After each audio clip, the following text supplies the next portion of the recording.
영광을 주께 찬송가 199장입니다.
영광을 주께 찬송가 296장입니다.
영광을 주께 찬송가 4장입니다.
예배를 내서 기도하시겠습니다.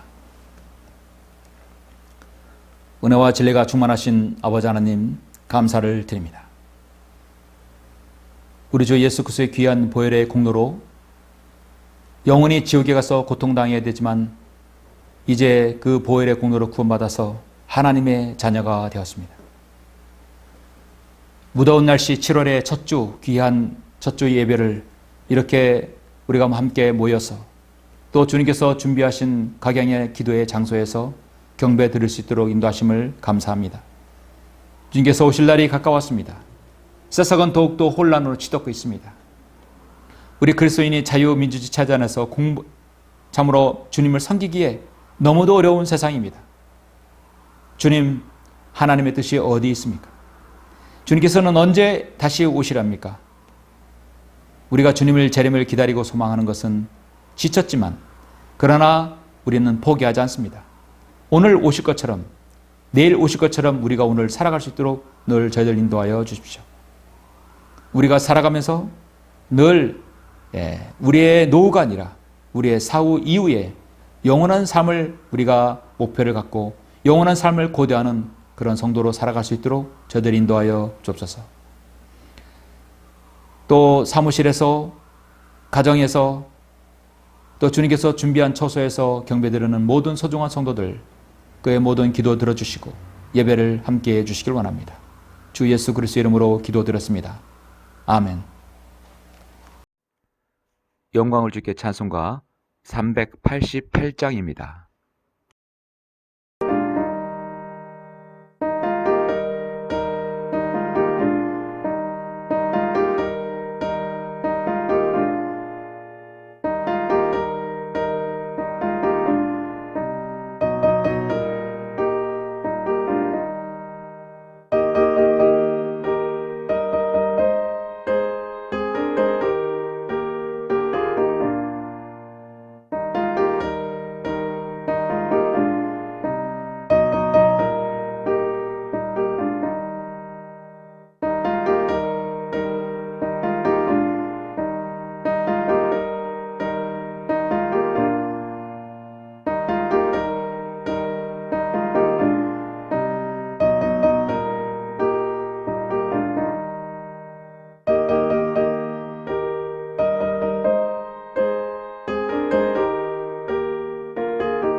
오늘은 7월의 첫 주입니다. 7월의 첫 주 하나님 말씀을 보시겠습니다. 오늘 말씀은 시편 90편입니다. 시편 90편 10절부터 12절까지 말씀입니다. 시편 90편 10절부터 12절까지 말씀 봉독해 올리겠습니다. 우리의 연수가 70이요 강건하면 80이어도 그 연수의 힘은 수고와 슬픔이니 그것이 곧 끊어지면 우리가 멀리 날아가나이다. 누가 주의 성내심의 능력을 아나이까? 주의 두려움에 따라 주의 진노가 있나이다. 그러므로 우리에게 우리의 날들을 세도록 가르치시오. 우리의 마음이 지혜에 이르게 하소서. 아멘. 우리의 날들을 세도록 가르치시어 우리의 마음이 지혜에 이르게 하소서. 그 지혜에 이르게 하는 것이 어떤 것일까요? 오늘 잠깐 기도하고 말씀을 듣겠습니다. 전지전능하시고 위대하신 아버지 하나님, 감사를 드립니다. 우리를 구원하시기 위해서 하나밖에 없는 독생자들 예수 그리스도를 이 땅에 보내셔서 전 우주보다 바꿀 수 없는 우리 주님의 귀한 그 피값으로 저희들을 구원해 주셔서 하나님의 자녀로 삼아주심을 감사를 드립니다. 이제 우리는 주님의 그 보혈에 의지하여 구원받아서 하나님의 자녀가 되고 이 땅에 사는 동안 오직 주님께 소망을 두며 살아갈 수 있도록 주님께서 인도하여 주셨습니다. 아버지 하나님, 이 땅에 사는 동안 우리는 늘 삶과 죽음의 경계에 있습니다. 이러한 삶 가운데 언젠간 주님 앞에 다가올 것을 우리는 알고 있습니다. 우리는 그래서 지혜롭고 현명하게 살아야 됩니다. 오늘 말씀을 통해서 우리는 삶과 죽음의 사이에서 이제 주님이 오실 날이 가까운 이때 더 주님의 재림의 소망을 갖고 우리가 성경을 통해서 더욱더 주님에 대한 다시 오심을 우리가 마음에 간직하고 또 믿는 시간 될 수 있도록 인도하여 주시옵소서. 지금 이 시간 아직 자신의 삶 이후에 죽음 이후에 무엇이 어떻게 될지 모르는 우리 청취자가 있다면 우리 죽음 이후에 심판이 있고 예수 그리스도를 통해서 구원받지 못했다면 영원히 지옥에 간다는 사실을 알게 하여서 꼭 구원받는 시간 될 수 있도록 주님께서 인도하여 주시옵소서. 오늘 말씀에 기름 부어 주시길 원합니다. 주 예수 그리스도 이름으로 기도드렸습니다. 아멘.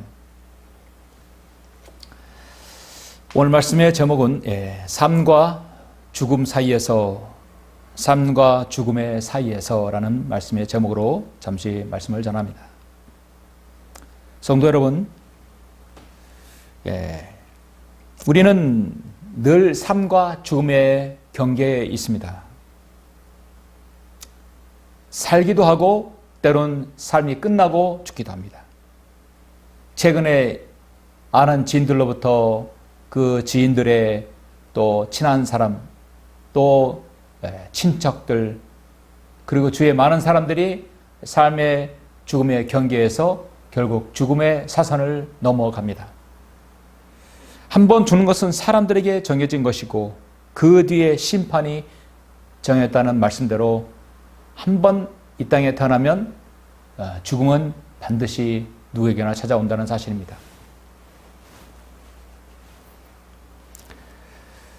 여러분은 혹시 죽음을 앞둔 말기암 환자를 만나보신 적이 있으십니까? 교통사고로 생사의 기로에 선 분을 보신 적이 있으십니까? 요양병원에서 얼마 남지 않고 생을 보내고 계신 분을 뵌 적이 있습니까? 우리 모두는 살아가면서 이와 같은 현실에 맞닿는 사람들을 보게 됩니다. 그러한 사람을 보지 못한 사람 없습니다. 살아가면서 우리의 부모님든 친인척이든 내 이웃이든 사랑하는 사람이 그렇게 될 수 있습니다. 혹 우리 자신이 그렇게 될 수도 있는 것입니다. 참으로 우리의 이 인간의 죽음은 우리를 너무나 가혹하게 인생의 끝자락으로 밀어 넣습니다. 이 땅에 태어나면 반드시 세상에서 무언가를 대보고자 움켜쥐고 태어나지만 죽을 때는 다 하나도 가져갈 수 없기 때문에 두 손을 쫙 펴고 세례를 마치게 되는 것이죠. 그리고 태어났던 대로 한 줌의 재로 한 줌의 흙으로 돌아가는 것이 우리의 삶입니다. 어떤 한 중견 연예인이 사석에서 이런 말을 했습니다. 흔한 일이야 죽음 따위. 나만 경험을 못했을 뿐이지 사람들은 다 경험하고 갔어. 한 번이니까 얼마나 소중할까? 세상 사람들은 이 말이 무슨 위대한 철학자의 말처럼 진지하게 듣습니다. 저는 이 사람이 어떤 사람인 줄 압니다. 나름대로 이 땅에서 유명세를 떨치고 있는 어떤 연예인이 흔한 일이야 죽음 따위. 나만 경험을 못했을 뿐이지 사람들은 다 경험하고 갔어. 한 번뿐이니까 얼마나 소중할까? 그렇습니다. 한 번이니까 얼마나 소중합니까? 무엇으로 다시 태어나는 것이 아닙니다. 그런데 우리는 이 죽음 따위라는 말을 그렇게 쉽게 내뱉을 수 없어요. 죽음은 가혹하고 인정사정 없습니다. 인간에게 죽음이 찾아오는 것은 절대로 그를 다시 돌려보내지 않습니다. 그래서 성경은 더 정확하게 인간의 그 심장을, 인간의 그에 대한 근본, 팩트를 날리는 것입니다. 한 번 죽는 것은 사람들에게 정해진 것이고 그 뒤에는 심판이 정해졌다 하는 거죠. 죽음은 흔한 일로 절대로 끝나지 않습니다. 죽음 뒤에 심판이 있다는 것이죠. 그렇게 삶과 죽음의 경계는 단순히 육신의 호흡을 멎는 그 순간이 아니라 오늘 우리가 서 있는 바로 이 자리에서 늘 우리도 삶과 죽음의 경계에 있습니다. 모세는 시편 90편에서 이렇게 기도합니다. 우리의 연수가 70이요 강건하면 80이어도 그 연수의 자랑은 수고와 슬픔이니 곧 그것이 끊어지면 우리가 멀리 날아가나이다 했습니다. 멀리 날아갑니다. 그 먼 곳은 다시는 볼 수 없는 지옥이 될 수 있고 저 셋째 하늘이 될 수 있습니다. 진정으로 지혜로운 사람은 자신이 끝자락에 있다는 사실입니다. 자신이 끝자락에 있다는 사실. 내가 살아야 할 날이 얼마나 남았는지 계수하며 자신은 얼마나 연약한 존재임을 아는 사람, 다윗, 모세, 솔로몬 모두 다 사실 현명한 사람이었습니다.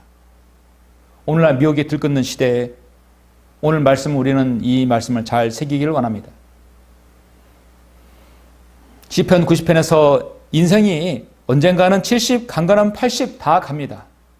자, 언제까지 50이라는 숫자가 나에게 다가올지 않았을 줄 생각하고 있었습니다. 그런데 어느덧 50의 후반부입니다. 이제 6을 바라볼 나이입니다.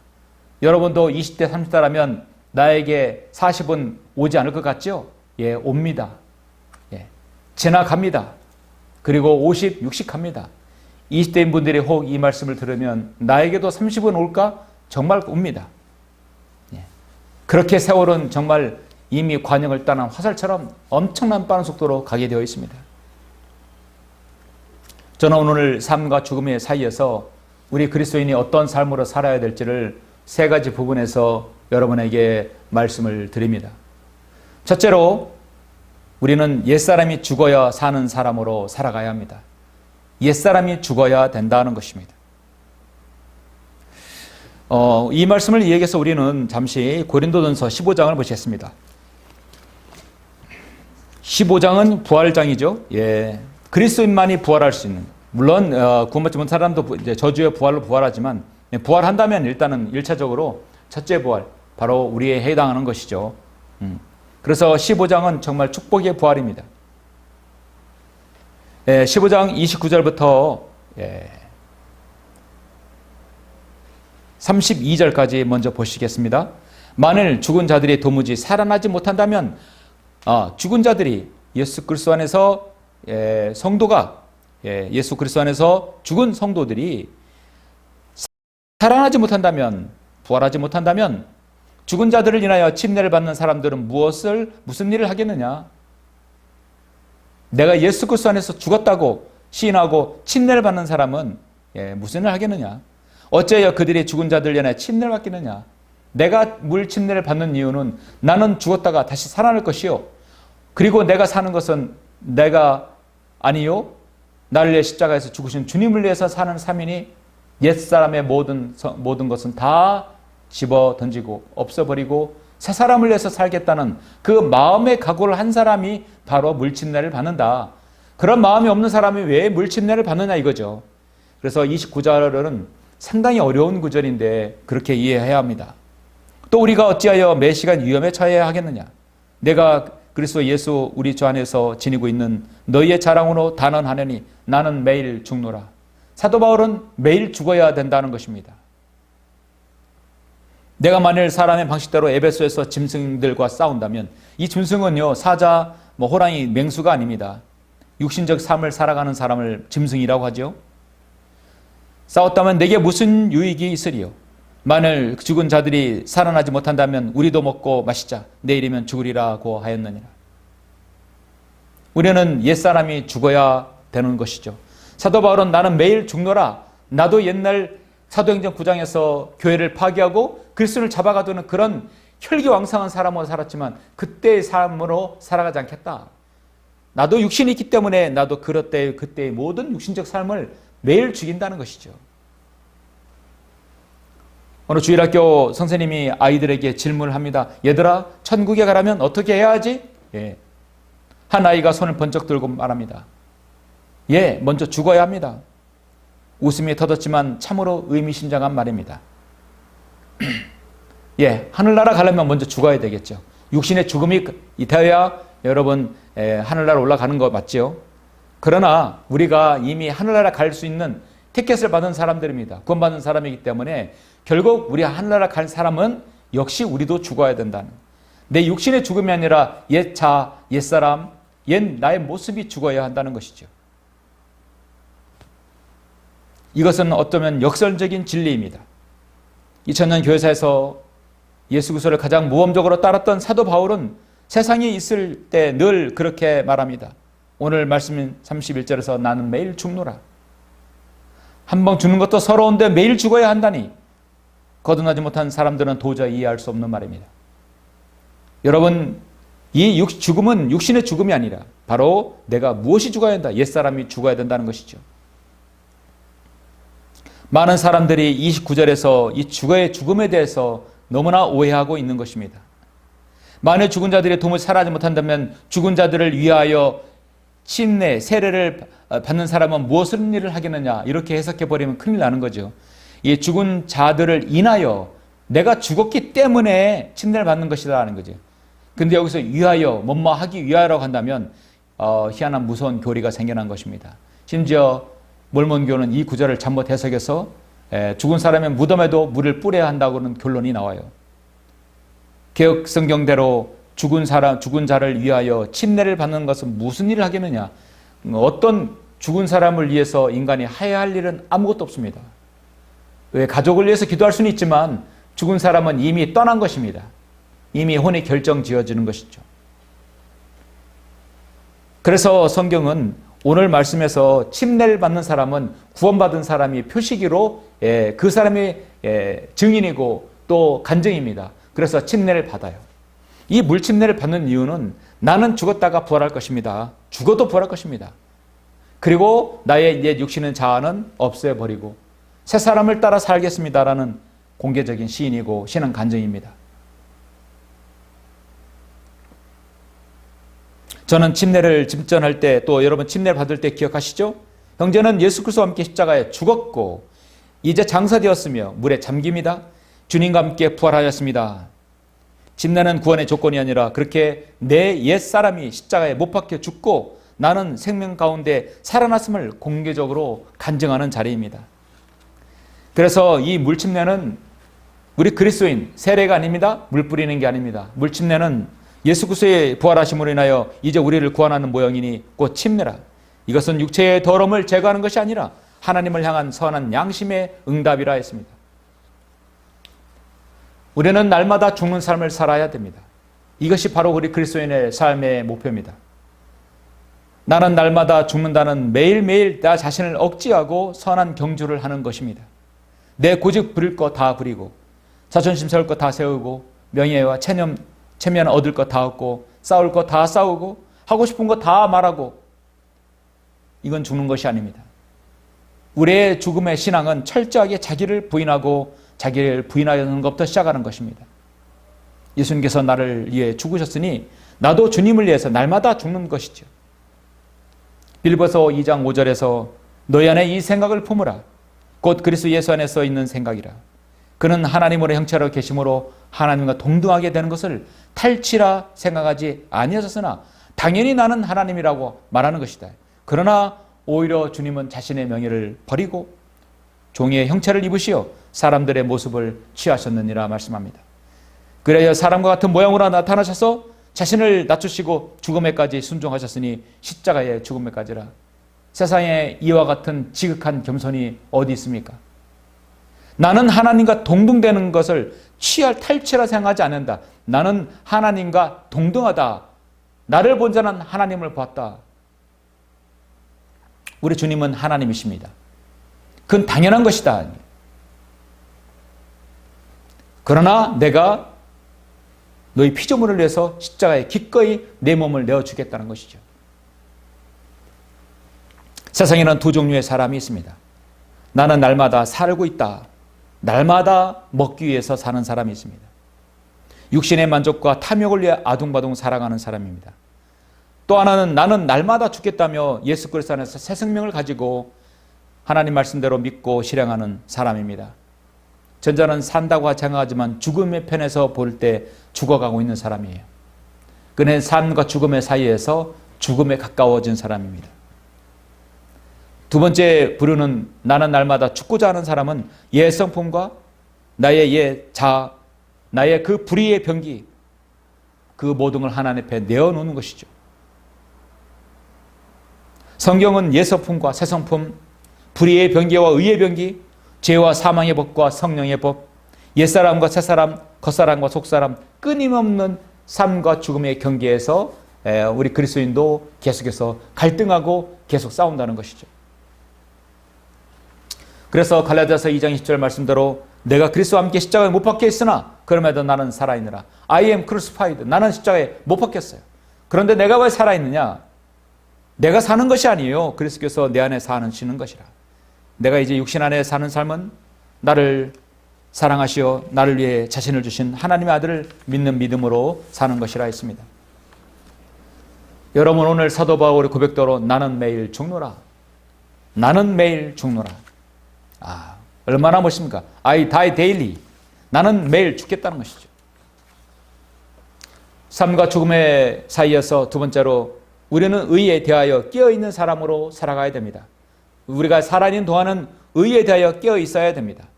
오늘 고린도전서 15장 여러분 계속해서 이후에 33절, 34절을 보시겠습니다.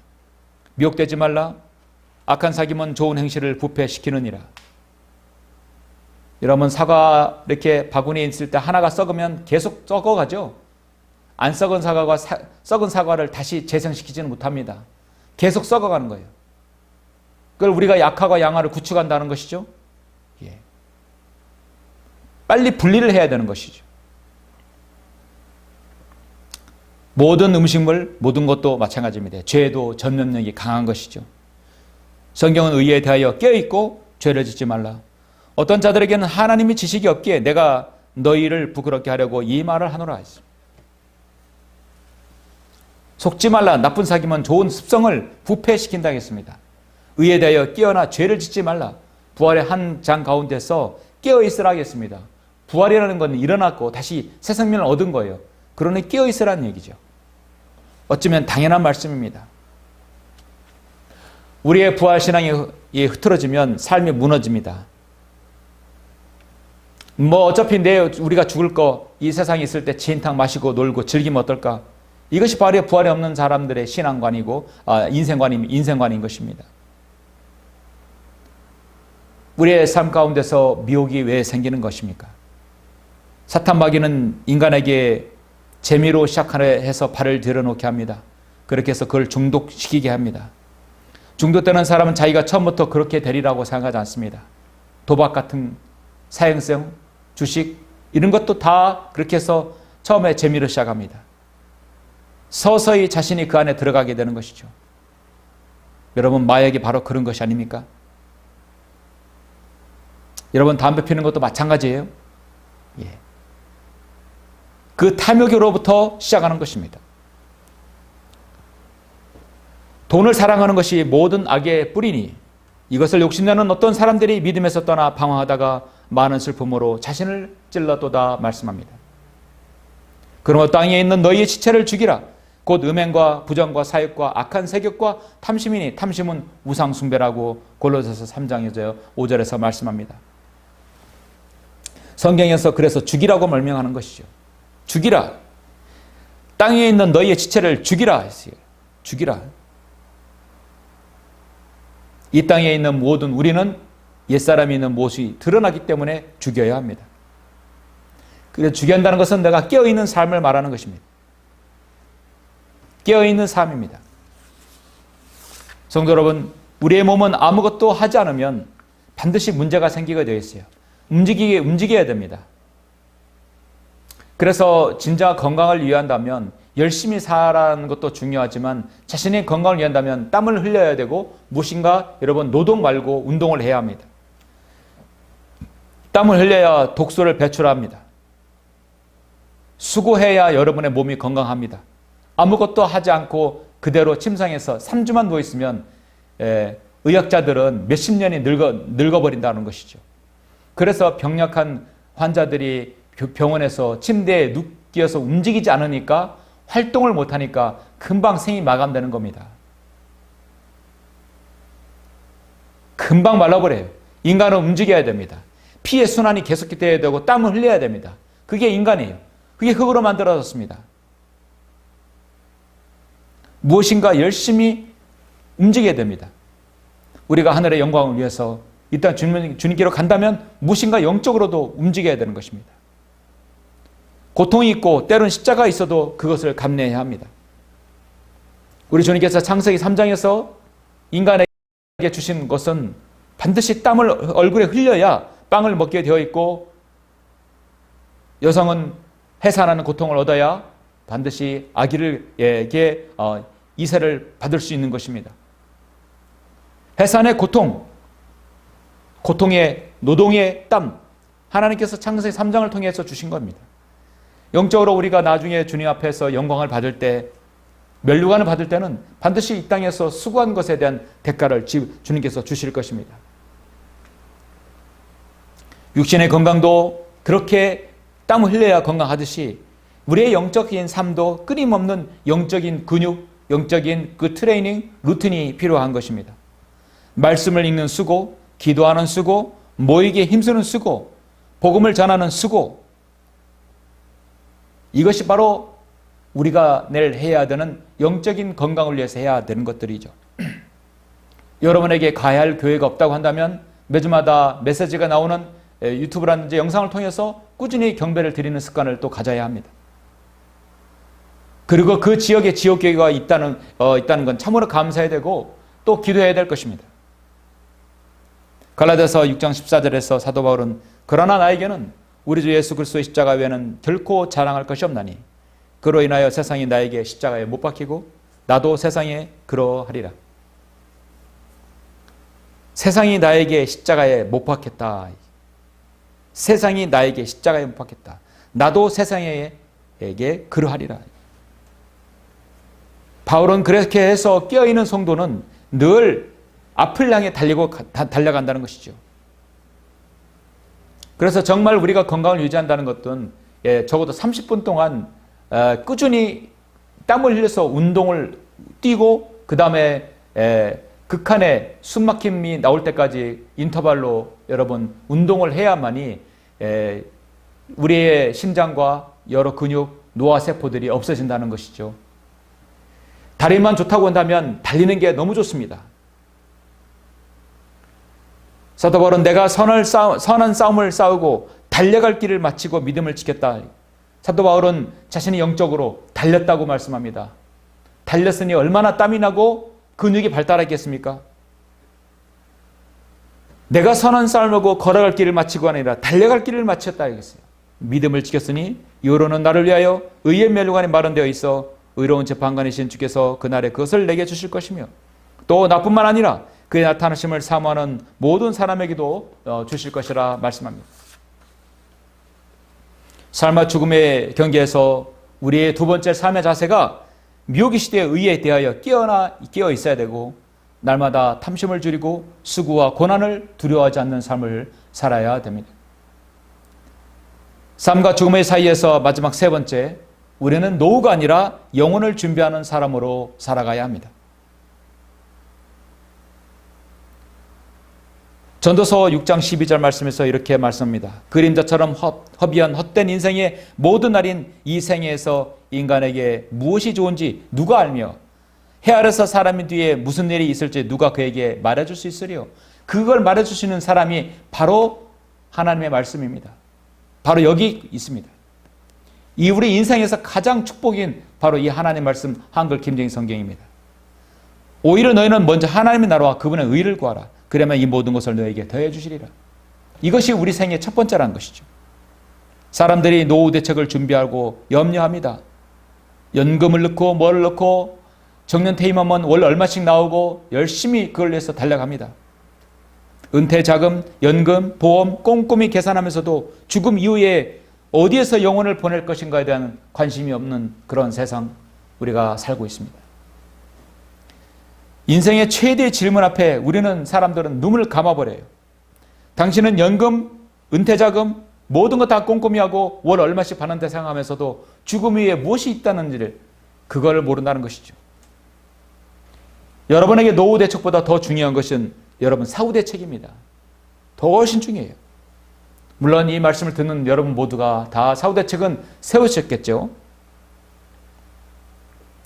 우리의 인생 일막은 6, 70년 오늘 사도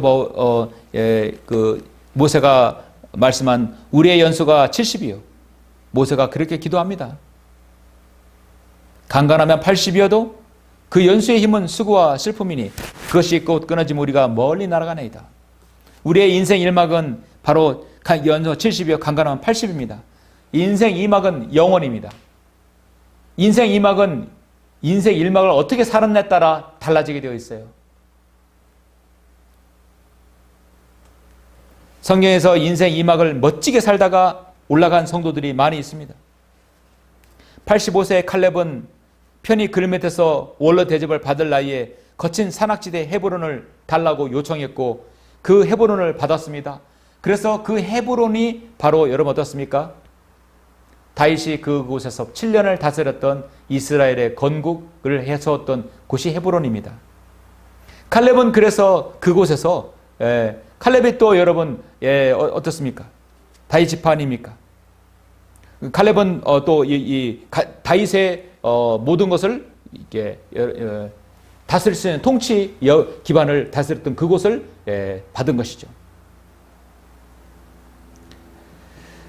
내 나이가 85세에 대해 45년 전 모세가 나를 정탐꾼으로 보냈던 날과 같이 오늘도 내가 여전히 강건하다. 그렇게 말합니다. 모세는 80세의 호렙산 가시떨기 사이에서 부르심을 받아서 그렇게 80세 부름받아서 120세까지 사역했습니다.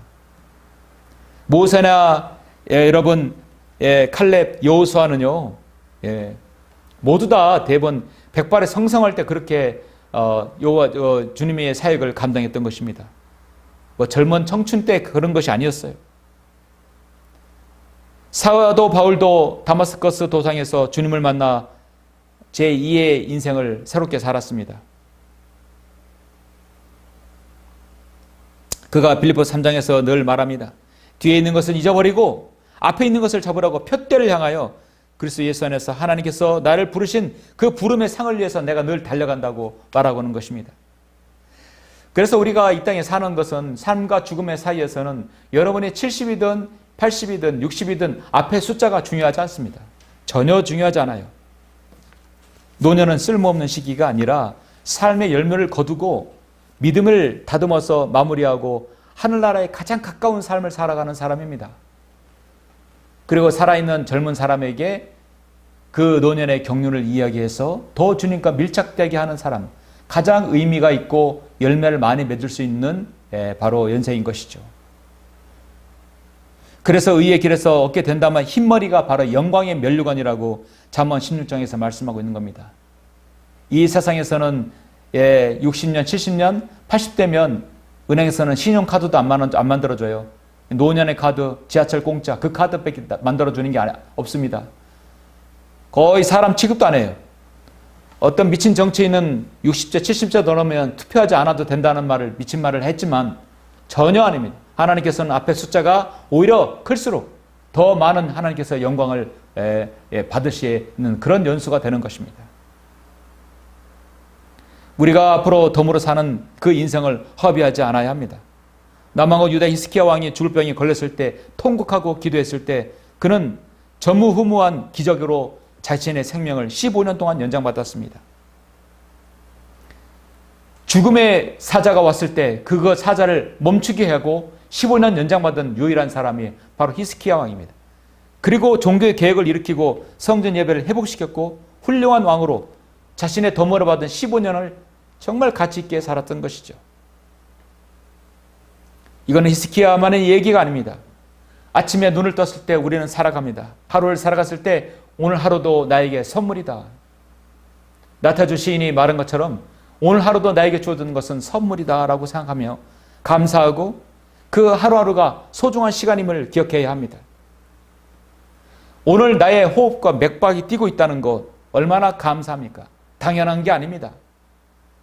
오늘도 어제도 제가 잘 아는 지인이 젊은 날에 세상을 떠났다는 말을 듣고 어떻습니까? 나는 그 사람보다 나이가 많은데 아직까지 숨을 쉬고 맥박이 뛰고 있지 않습니까? 감사한 일 아닙니까? 너는 알지 못하느냐? 영원하신 하나님 곧 땅 끝에 창조주는 피곤하지 아니하시며 곤비치 아니하신 분을 너는 알지 못하느냐? 그의 명철은 한없이 깊으시도다. 아멘. 이제 영원한 풍성함을 가지고 있는 선한 목자에게 이제 우리는 가야 할 날이 멀지 않았습니다. 어떤 세금을 거둔 관리가 가난한 목사의 집에 재산을 평가하러 왔을 때의 일입니다. 당신은 재산이 얼마나 됩니까? 그러니 목사님이 나는 부자입니다. 나에게는 영생을 주시고 저 영원한 나라에 제가 있을 곳을 준비하신 구주가 계십니다. 그리고 새 예루살렘이 나에게 준비되어 있습니다. 건강하고 순종하는 자녀들이 있고 설교할 수 있는 기쁨이 있습니다. 관리는 책을 덮고 일어나며 말합니다. 당신은 참 부자이군요. 그러나 당신의 재산은 내가 세금을 매길 수가 없는 재산입니다. 대답도 잘했지만 참 답변도 잘했죠. 여러분도 이 목사님 같이 부자이죠? 의식주가 풍족하고 권력과 명예가 있어도 스스로 생을 포기하는 사람들이 얼마나 많습니까? 그것은 그가 풍성한 삶을 살고 있지 않다는 증거이죠. 왜 갑부가 정치인이 왜 그렇게 많은 재산을 남기고도 자살을 하지요? 무언가시 부족하기 때문입니다. 그에게는 부족한 삶이 있었습니다. 바로 영적으로 허덕이고 있었던 것이죠. 진짜 풍성함은 통장의 잔고가 아니라 선한 목자를 만났을 때 우리는 풍성한 삶을 살 수 있습니다. 시편 23편의 다윗처럼 주는 나의 목자시니 내가 부족함이 없으리로다. 내가 부족함이 없다. 그 말을 정말 우리가 마음 가운데 고백할 수 있는 사람이 우리가 삶과 죽음의 사이에서 정말 풍성한 삶을 누리는 사람입니다. 우리는 그래서 참된 대책은 노후 대책이 아니라 사후 대책이란 사실입니다. 너는 이제 너의 젊은 날에 곧 재앙의 날이 이르지 않고 나에게는 즐거움이 없다고 말할 해가 가까이 오기 전에 너의 창조주를 기억하라. 창조주를 기억해야 합니다. 말씀의 결론을 맺겠습니다. 우리는 삶과 죽음의 경계에서 영혼을 바라보며 사는 삶을 살아야 합니다. 우리의 인생은 죽음을 향해 달려가는 멈추지 않는 열차와도 같습니다. 그 열차는 계속해서 사람들을 떨고 내립니다. 또 새로운 사람이 태어나서 그 열차에 타게 되죠. 그 인생의 열차는 계속해서 순환됩니다. 그러나 언제까지나 그 열차가 가는 건 아닙니다. 그 열차가 멈출 날이 있습니다. 주님께서 이 세상에 다시 오시는 날이죠. 우리가 그 종착역은 무덤이 아니라 우리는 부활이요 휴거요 영원한 천성이라는 것이죠. 우리에게 혹 죽음이 찾아오더라도 죽음 이후에는 부활이 있을 것이요. 혹시 죽음이 늦게 온다면 우리는 바로 휴거가 되는 것이죠. 삶과 죽음의 경계는 그래서 우리가 두려움의 자리가 아니라 소망에 깨어있는 자리가 되어야 합니다. 오늘 삶과 죽음의 경계에서 첫 번째로 옛사람이 죽어야 되고 우연히 미혹의 시대에 탐심을 죽이고 십자가를 마다하지 않는 삶을 살아야 되고 세 번째 노후의 준비가 아니라 영혼을 준비하는 삶을 살아야 됩니다. 베드로전서 4장 19절 말씀처럼 그러므로 하나님의 뜻에 따라 고난을 받은 사람들은 선을 행하면서 신실하신 창조주께 그들의 혼을 지키시도록 맡길지어다. 얼마나 아름답습니까? 예.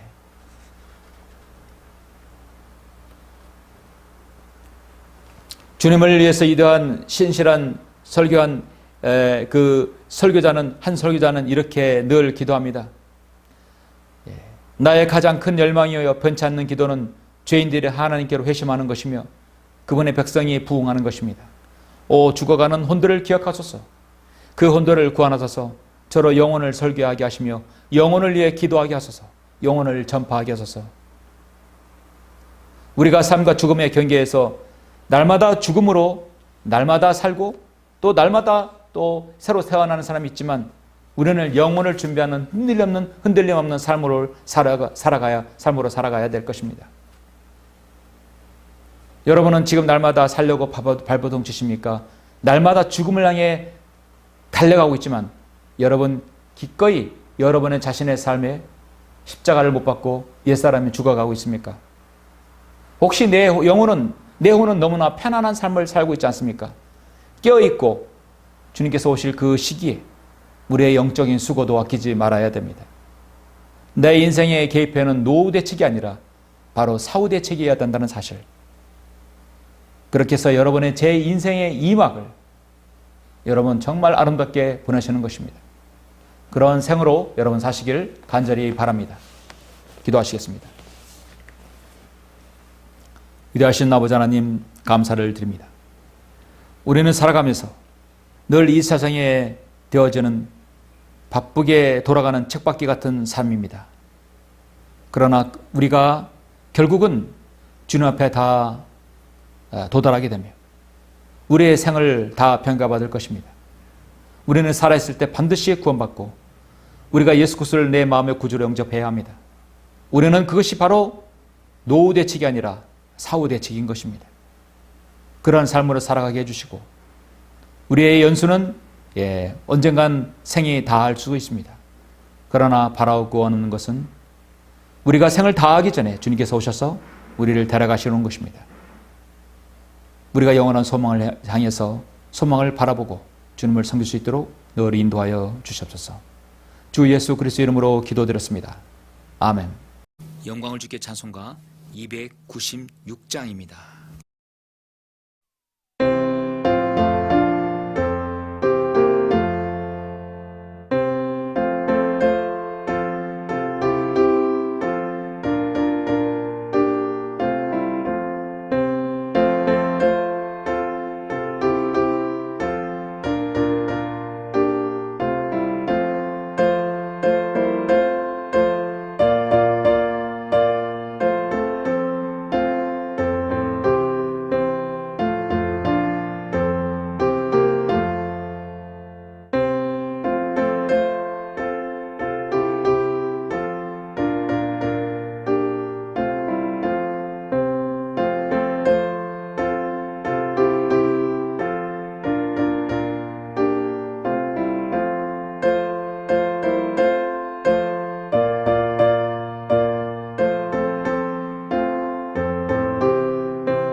다 같이 기도하심으로 예배를 마치겠습니다.